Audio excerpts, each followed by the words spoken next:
You are now watching the Amazing Mets Pregame Show with your hosts, Rob and CP. Let's go Mets! Let's go Mets! Let's go Mets! Let's go Mets!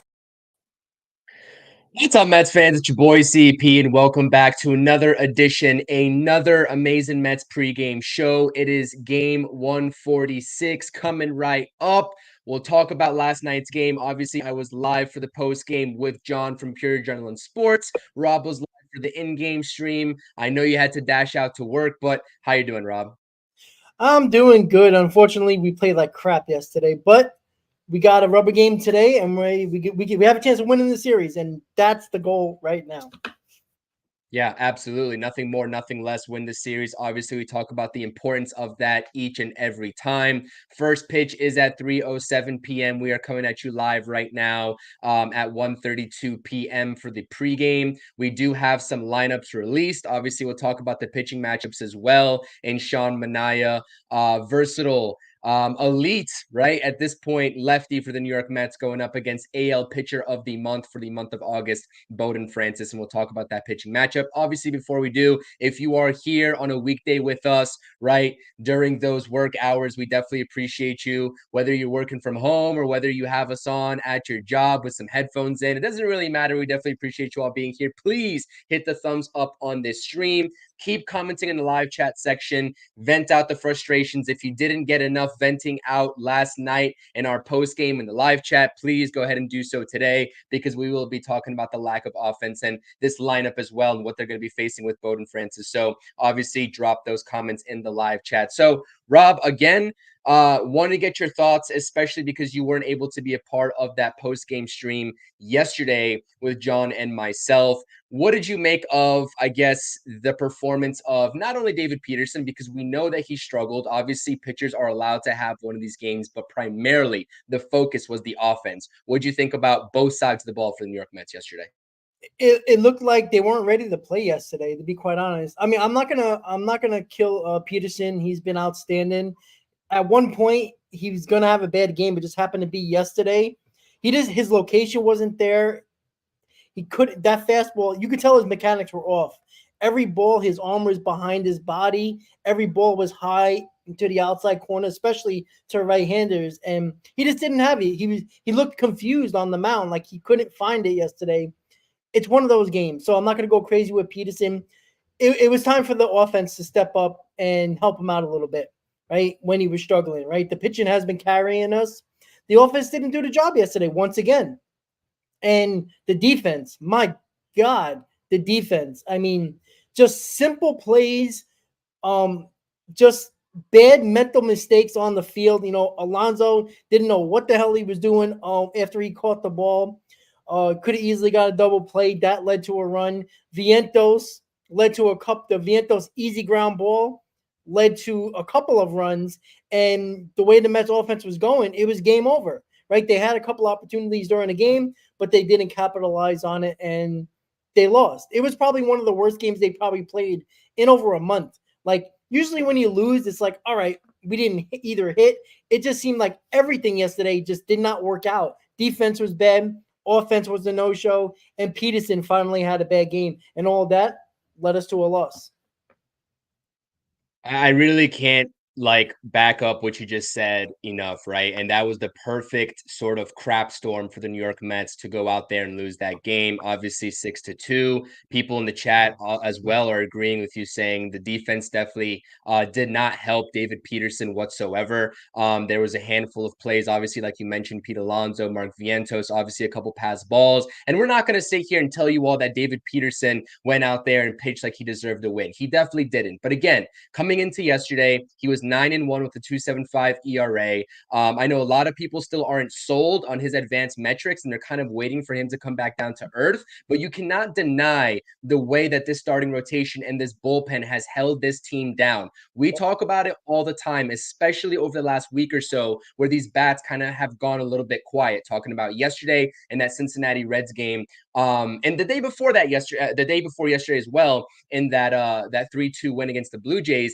These bats and these at bats, I should say, do not seem inspired. And You can only win so many ball games against decent or half decent teams in this league when your bats don't show up. And for you, right, as an offense to expect these starting pitchers to go 7 scoreless innings or 7 innings only allowing 1 earned run is an absolute joke, and it should not be relied upon because let's face it, that's not realistic whatsoever. And we've been telling everybody that, and I'm sure everybody that watches this team already knows that. So obviously, again, just some things I want to highlight that I highlighted yesterday in the post game is that the Blue Jays yesterday, as a team, as a total offense, had 6 extra base hits. They had 4 doubles and 2 triples. The New York Mets, right, up until that Jose Iglesias pinch hit, went 23 straight innings without an extra base hit. That is not sustainable offense, Rob, at all. No. And you know what's even more funny about that?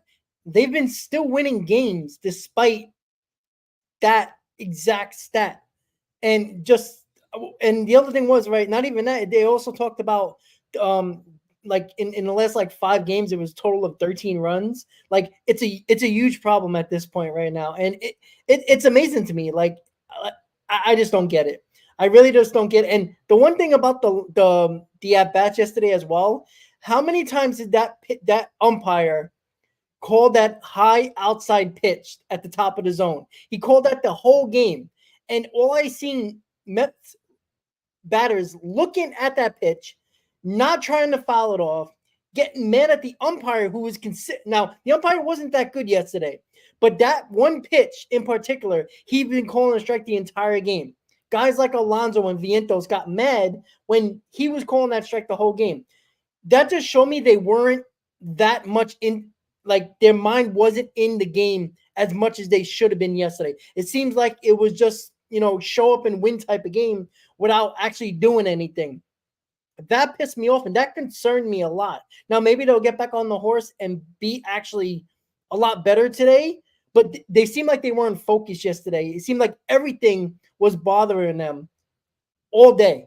Umpire, bad calls, bad defense. It just seemed like it just spiraled out of control yesterday. And it annoyed me because the one thing that I don't like about any of my teams, no matter what sport it is when I see a lack of effort or a lack of mental awareness. And that seemed like what it was yesterday. Besides David Peterson, because the effort was there. He just didn't have it. Everybody else, it seemed like they didn't want to play yesterday. It's so frustrating. Yeah, no, I agree with you 100%. There's really nothing more to it. It's a great point that you mentioned as well about the strikes looking, especially with the fastballs up in the zone from Chris Bassett. Chris Bassett was in there throwing max 93 miles per hour, and there was just so many strikeouts looking. And just, again, like you said, I'm just going to echo it, the unpreparedness in the at-bats in terms of those situations where you find yourself down and you can't even fight off a pitch because you're completely, it looked like guessing up there for an off-speed pitch that never came your way. And even if the guy's throwing 93 miles per hour, if you're guessing, guess what? You're not in a mindset to swing at the ball when you see it coming straight at you with no movement like you were expecting. And that's exactly what it did yesterday. Chris Bassett just freezing those batters, and they were completely helpless. They had to pray, right? Like Pete Alonso was going back to the umpire and telling him that he didn't think there was a strike. It was in the zone. Yep. You can't just sit there and pray that it's going to land out of the zone. And for the umpire to save you, you have to be prepared to swing the bat. And that's exactly what Keith Hernandez yesterday on the broadcast as well mentioned. And he made sure to call that out. And he was making some sort of comparisons to the approaches or lack thereof of the 2022 New York Mets and how they were so hard to strike out. And they just basically seemed like they would put everything in play when it came down to it. Now, I don't completely agree with that because obviously the 2022 New York Mets, it seemed like they had a lot of luck on their side. But I do agree with you. Be a tough out. You can't be up there guessing. And that's really the primary focus that I wanted to mention in terms of what we saw last night. It's going to take a complete 180 turnaround from the effort with the bats that we saw last night. And obviously the lineup is what it is. It's a little bit different. You don't have DJ Stewart. You don't have Eddie Alvarez. You have more or less your everyday lineup. But again, we have another shakeup in this lineup. So before we talk about that lineup, I just want to make sure I want to shout out everybody in this chat. Ricardo, Ken, happy birthday, Ken. Appreciate you being here. Darren, Theo, Stoney, I see you all. Brad, I appreciate you all being here. John from Pure Journal Sports, you guys are the best. Ethan, thank you so much. If I missed you all, I'll make sure to shout you out. Keep on dropping those comments, like I said, because again, at the end of the day, I went on my rant yesterday in the post game. I did my fair share of yelling, and I do apologize because I don't get that animated. I can't remember the last time that I have gotten that animated on a stream. But what I saw yesterday, again, if you don't get the results, that's completely fine. But are you putting in the correct process to at least try to achieve those results? That's not what I saw yesterday. So let's hope for a little bit of a turnaround. Obviously, things don't get easy. Chris Bassett, again, with a familiarity. It was kind of funny to see Chris Bassett hit Pete Alonso with something slow, and Pete Alonso kind of like pumping at him like he was pretend being angry. Again, something that kind of infuriated me because the bats at that point were just lifeless. But again, they are all familiar with Chris Bassett, and they should have been familiar with what he was throwing, but it looked like they weren't whatsoever. It looked like they had just faced him for the first time in their lives, which is a little bit ridiculous. But the thing is that the task does not get any easier today, Rob. Again, like I mentioned at the top of the stream, obviously we have Sean Manaea, our best pitcher going up on the mound. He's been fantastic for this New York Mets rotation, especially up at the top, while this team has been missing virtually Kodai Senga for the entire year. And they're going up against a very solid righty in Bowden Francis. If you all don't know the scouting report on Bowden Francis, he's not going to blow you away with the fastball. I feel like I always say this, and I said the same thing yesterday in the pregame with Chris Bassett because he doesn't throw that hard. But again, he mixes his pitches up in a correct manner to get hitters off balance. And guess what Bowden Francis's primary off-speed pitch is? The pitch that is notorious, right? And it's not the slider. Let me just put that out there. It's not the slider, right? So Pete Alonso can take a little bit of a sigh of relief, but it is the splitter, the split finger fastball, right? That has troubled the New York Mets when pitchers are throwing it with command and with efficiency. And that's exactly what Bowden Francis did in the whole month of August. Rob, I know that this lineup has undergone another shakeup. You see Brandon Nimmo right there in the 4 spot. You see Pete Alonso dropping down to 5. They virtually switched from yesterday.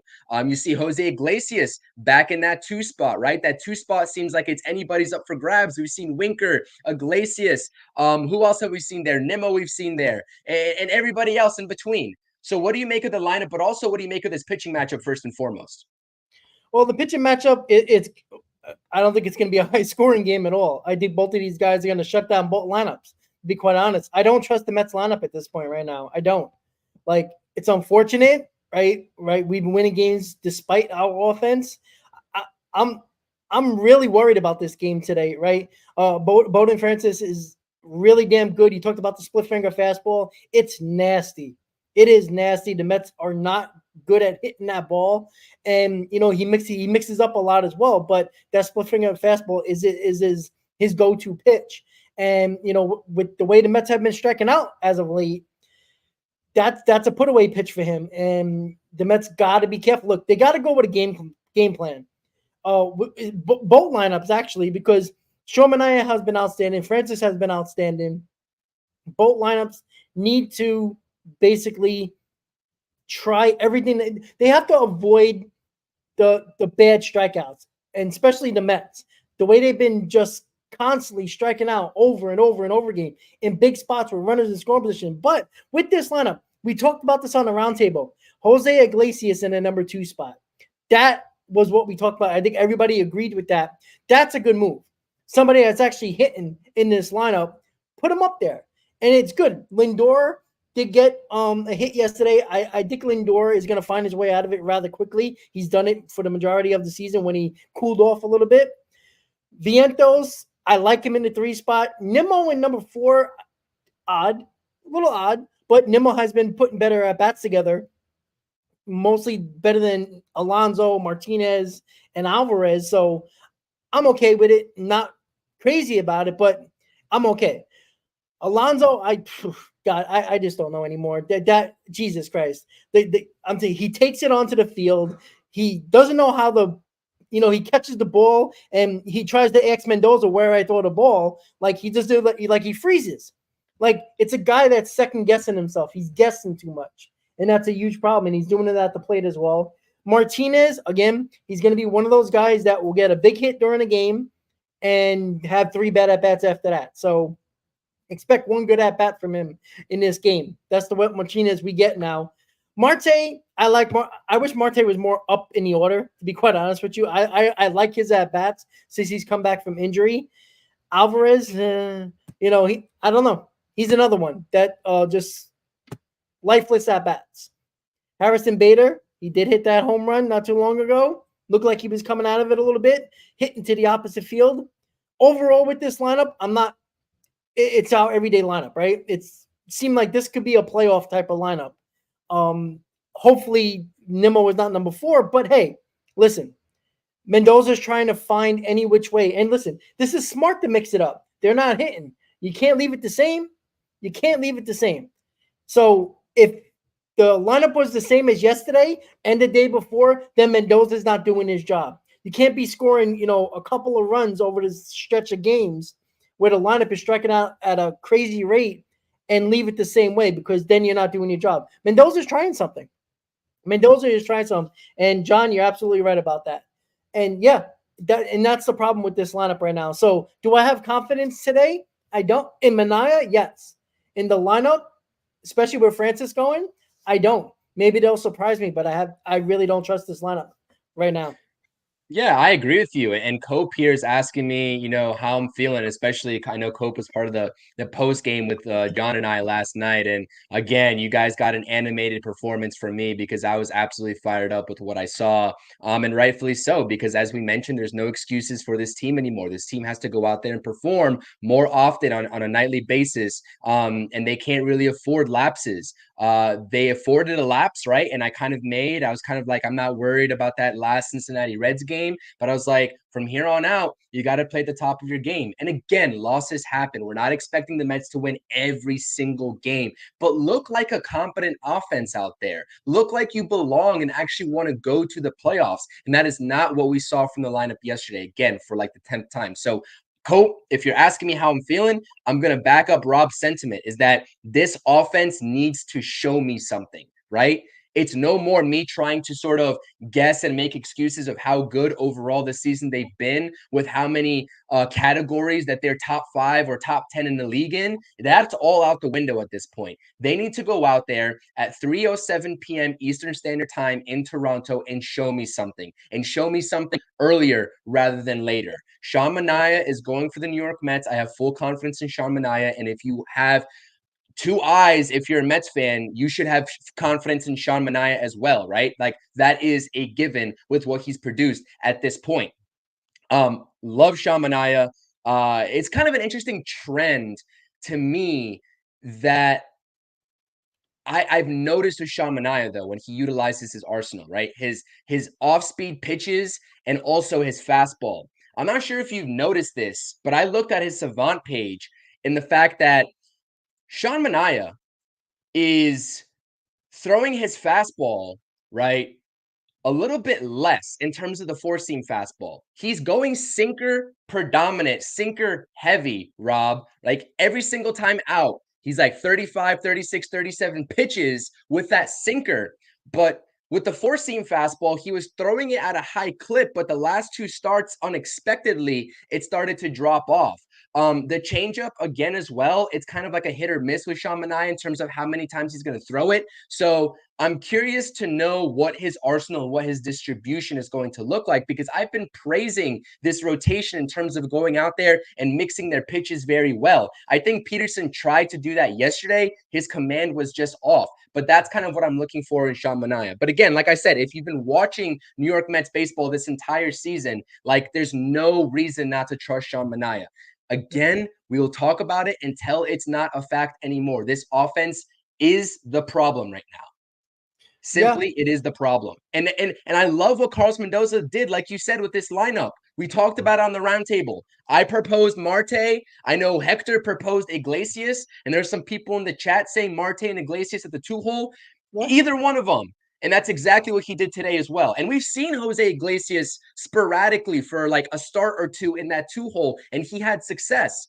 And right now, especially with the way Lindor kind of cooled off a little bit. Again, we expect him to kind of get out of that funk, and like we are more confident in Lindor right now at this point with what he's shown us than a Brandon Nimmo and a Pete Alonso. But really, right now, Jose Iglesias is the New York Mets' best hitter.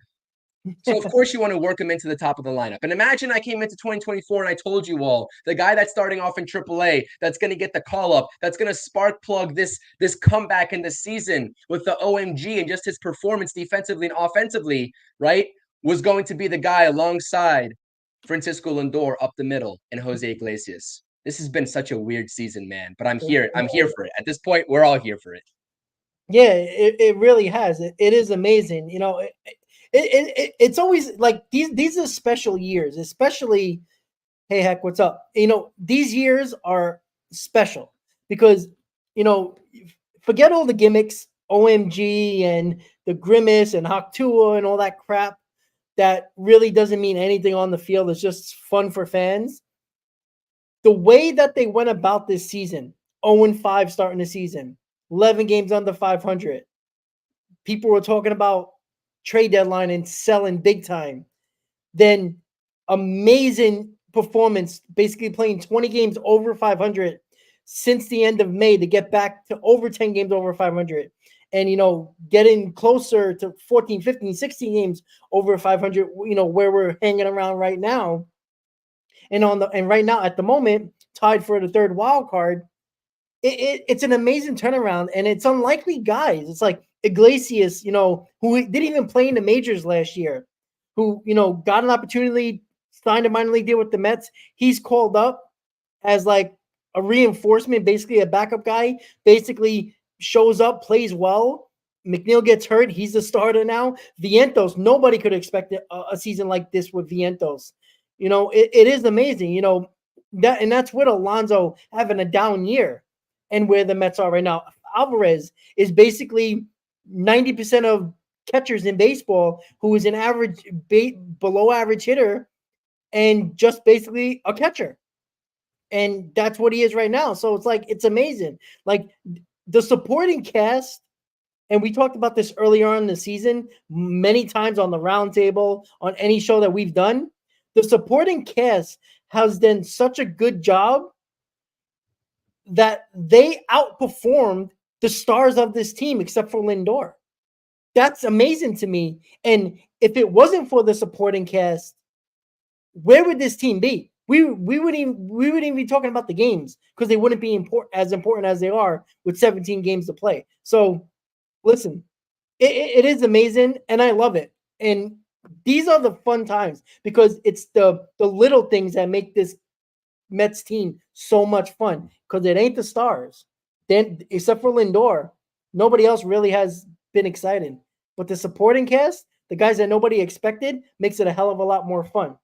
But you do still got to make the playoffs to make it a fun season. Yeah, 100%. I mean, that's really it. We were going into this series, right? Ending the Red series and going into this series, talking about it on the roundtable, talking about who is going to pick up the slack, you know, alongside Francisco Lindor. And should Francisco Lindor go into a little bit of a mini slump, like he's kind of hit right now, he's kind of hit a little bit of a wall, who's going to step up and again, not more or less put this team on their back, but just step up and pick up that slack. And it's not just going to take one guy, like we've mentioned. I don't think outside of Francisco Lindor, I don't think any one of these guys is capable at this point of this season to carry this team all by themselves. I really don't. I don't see it from Brandon Nimmo. I don't see it from JD Martinez. I don't see it from Pete Alonso happening. I don't see it from any of these guys happening. So unless Lindor gets back on that ridiculous pace, which is a shame that we even have to ask him of that, right? I don't see it. So it's going to take a collective team effort because, again, this is a good lineup. This is a deep lineup, but it's not a quote-unquote star-studded lineup, especially with the down seasons of Brandon Nimmo and Pete Alonso, right? This could be, in a very good year, with everybody playing well, this could be considered a star-studded lineup, but it hasn't been that way. And the fact that the Mets are knocking on the door of 80 wins and directly tied there with the Atlanta Braves for that third wildcard spot, honestly, is a miracle at this point. So, again, this is your lineup for the Blue Jays on the left-hand side. And that's your lineup right there on the right-hand side for your New York Mets. Lindor's leading off. Jose Iglesias gets the start in the 2 spot at second base. Mark Vientos batting third. Brandon Nimmo gets bumped up to the cleanup spot. A little bit of a shock, but again, this just signifies to me that Carlos Mendoza is trying anything to switch these guys around and try to get somebody going in the middle of that order. Pete Alonso is your 5th hitter, right behind Brandon Nimmo. JD Martinez at 6, Starling Marte at 7, Francisco Alvarez catching, playing 8, and then Harrison Bader playing 9 as well, or hitting 9th, and I believe he's also playing center field. Again, the defense as well, something like Brandon Nimmo to the effect. We haven't mentioned Brandon Nimmo when we're talking about defense, but he has not been playing great defense at all in the outfield as well. You know what I mean? Especially when he's in center field. So again, can't give these guys extra outs. Any team, not only the Blue Jays, but any team, as Ethan said in the chat, no extra outs, but the at-bats is what we're concerned about. So again, Rob, I don't think we have confidence in this Mets lineup until they prove us wrong and prove us different. Yeah, so and that's it. You know what's funny? You talked about, like we're not expecting guys to put this team on their back. 100% right. But how about doing it for one game? How about that?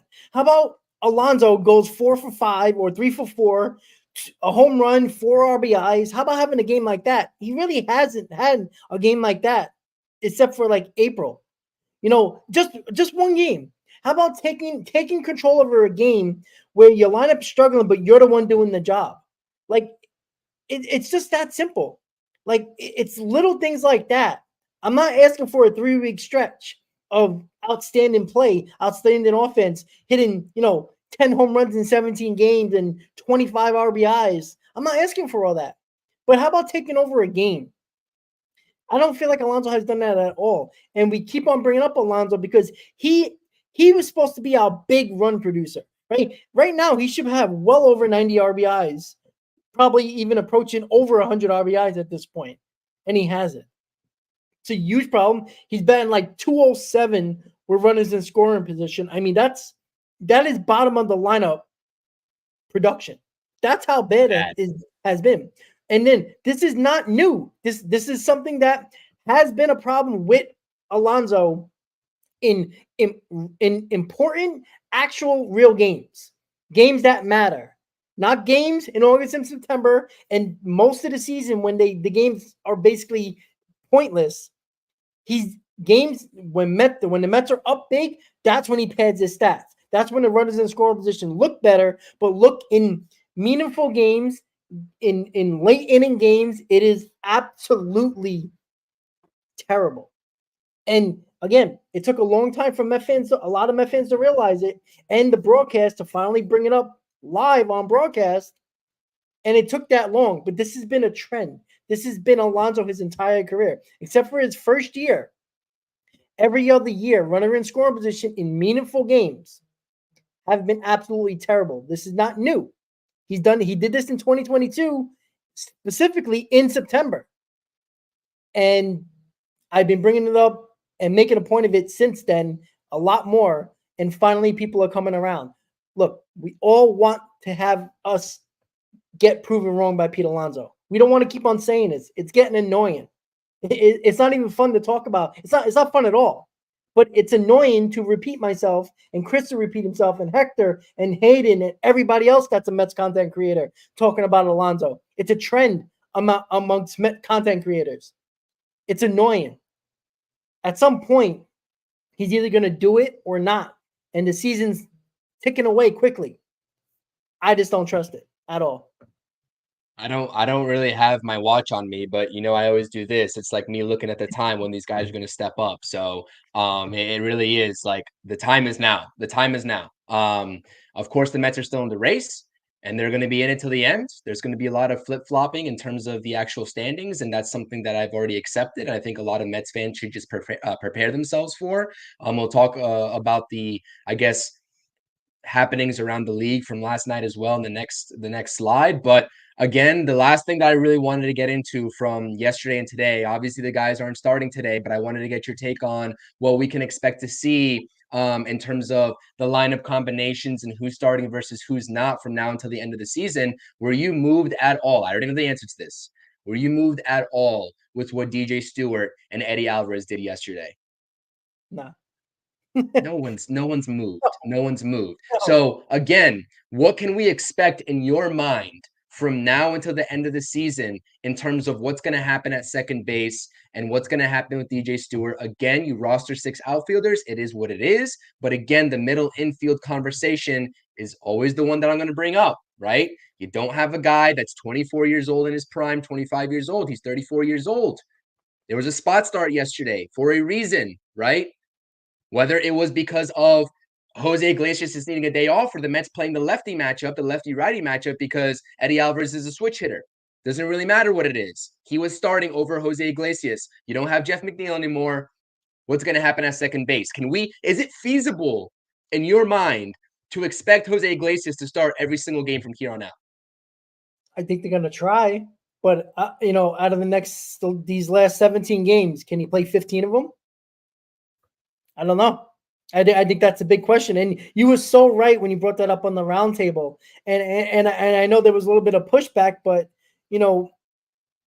it's a fact. Like Iglesias still hasn't played Major League Baseball in 2 years since he didn't play last year. So, and then his age on top of that, and you're counting on him to play every day and be productive every day, not just show up, play every day.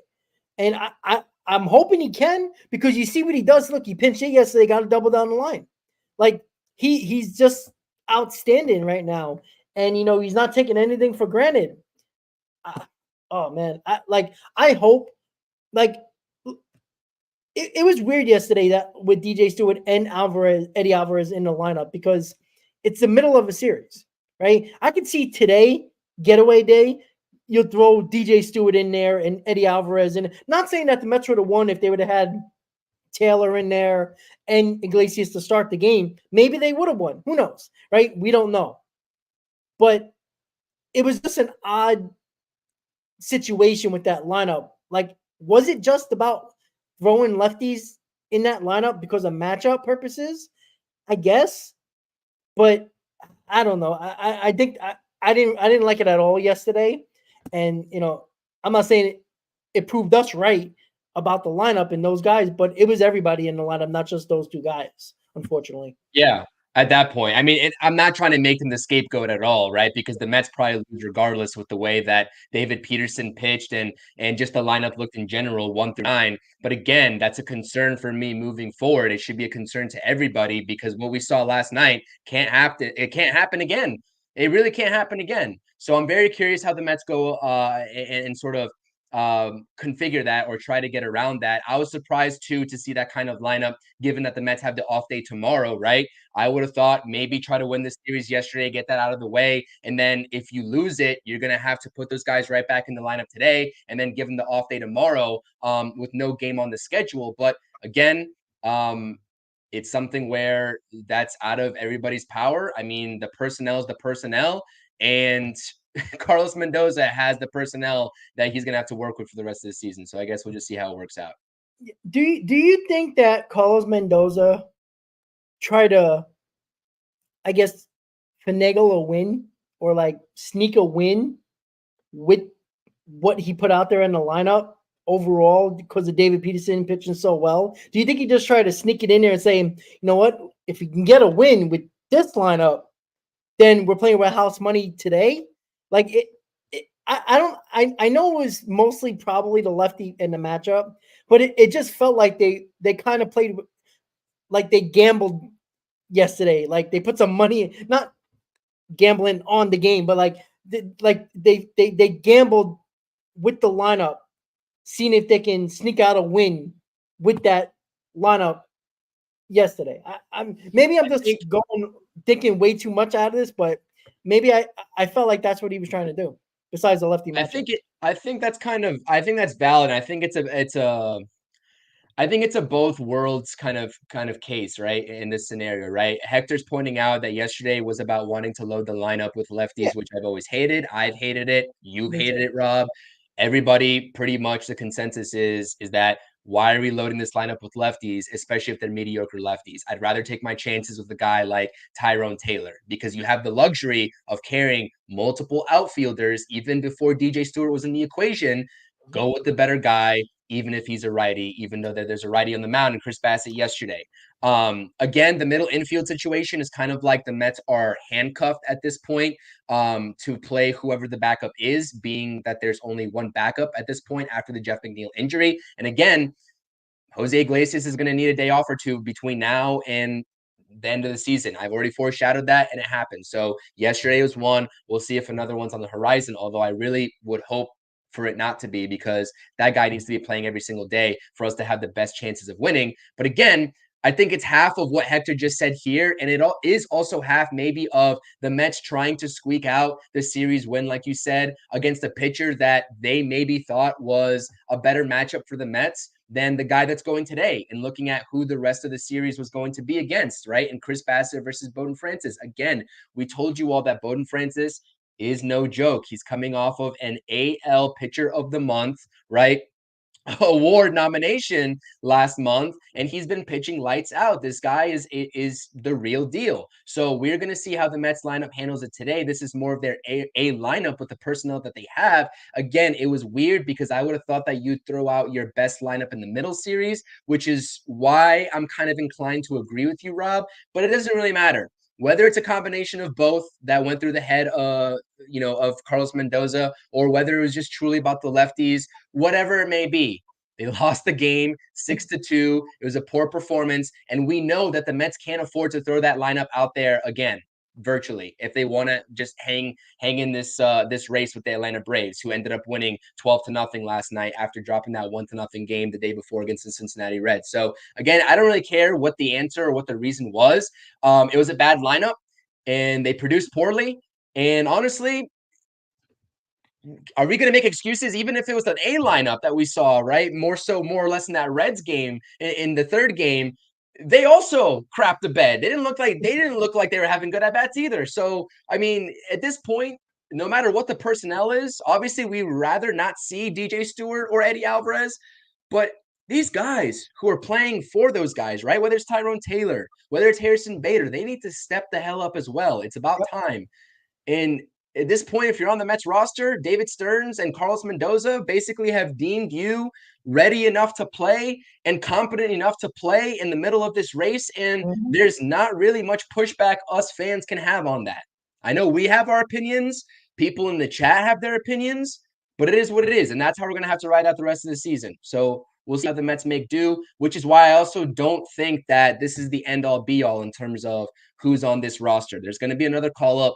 You just never know who it's going to be. And that might come tomorrow, right? In the off day. It might come on the weekend, in the weekend series. I don't know. But there's going to be another shakeup to this roster, because I don't foresee Eddie Alvarez remaining on this roster. But again, I've already made that point. So anything else on today's game that you want to talk about? Two things, technically somewhat about today's game, and then about yesterday.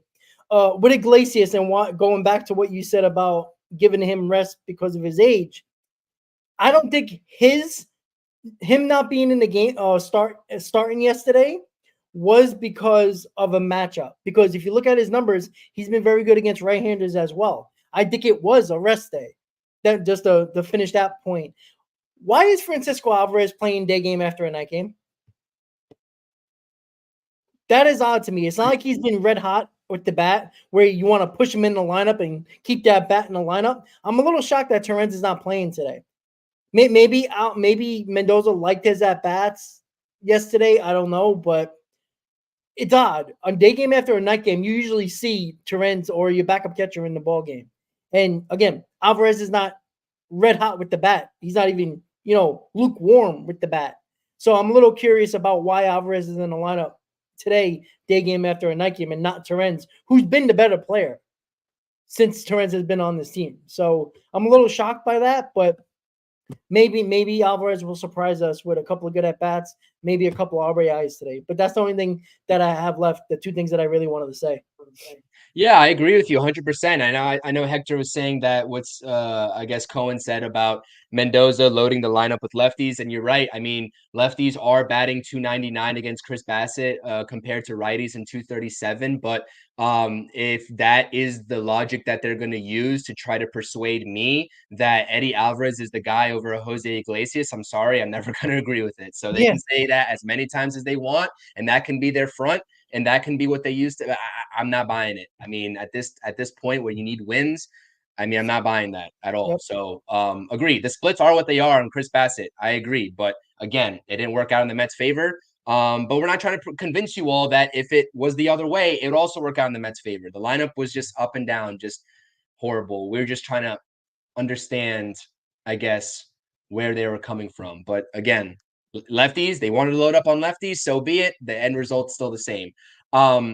And then also the reason why this is something that I wanted to bring up is that the reason why I don't give a damn, right? Not one single damn about this lefty righty matchup crap, right? If you look at Sean Manaea's splits, guess what?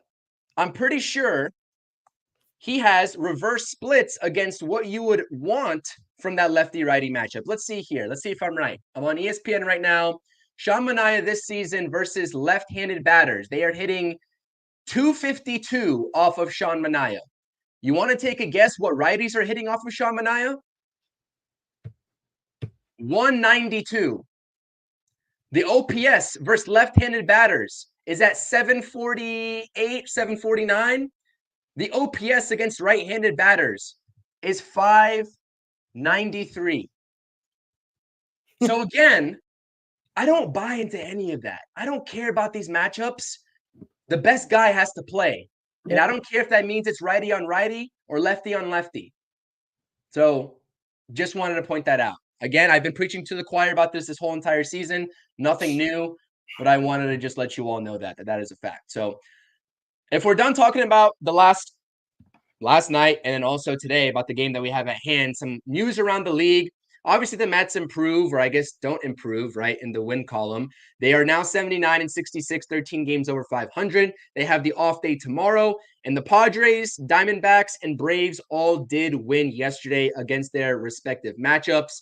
I kind of was being nice by throwing the Cubs in there. I don't think that they're going to be making a shot or a run at this.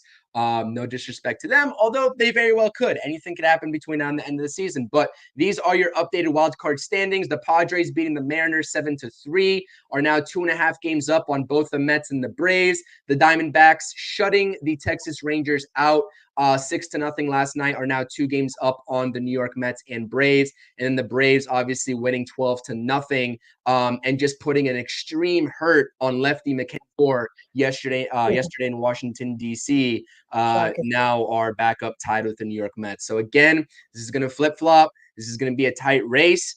I don't think the first or the second wild card are out of the question. Again, though, the Mets have to mitigate anything resembling of what we saw yesterday. So any final thoughts and words about anything regarding the standings or this team before we wrap things up? And we just got about maybe 45 to 50 minutes before game time. So we'll leave you all with this until the post game.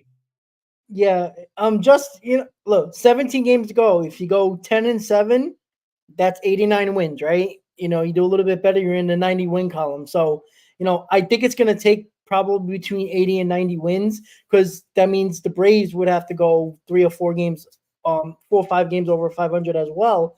It's going to be, look, I think it's going to come down to the Braves series regardless. Unfortunately for us, we played the Phillies 7 times, but the Mets have played the Phillies well. So we'll see how that goes. But I think it's going to come down to a Brave series. It doesn't matter who wins series, who loses games and stuff like that. I think it's going to end up being either tied or somebody's up a game when we head to that series. And of course, it'd be very similar to 2022. It's just that you're not going for a division, you're going for a wild card. So it's going to be very interesting. And look, I don't think the second wild card or the first wild card is out of reach at all. We saw how fast we gained 4 games. Not even a week, we gained 4 games on the Braves. So it can happen quickly. I'd love to get involved with the Diamondbacks and the Padres because of our tiebreaker. But at the end of that Brave series, we win that series, we might have that tiebreaker as well. And that's going to help. We have tiebreakers against all 3 of these teams. I feel like it's gonna come to play, and that's just gonna benefit the Mets. But the Mets got to play good, regardless of what the other teams do. If they don't play well, it's pointless. Just win today, win the series, and at the very least, you'll have a tie at the third wild card. Because I think the Braves play Cincinnati, or who do the Braves play? Nationals still? Nationals. I'm sorry. They played Cincinnati for that one game, right? The makeup game. Yeah. Okay. So listen, hopefully the Nationals, kick their ass today and we win and be up a game. I hope.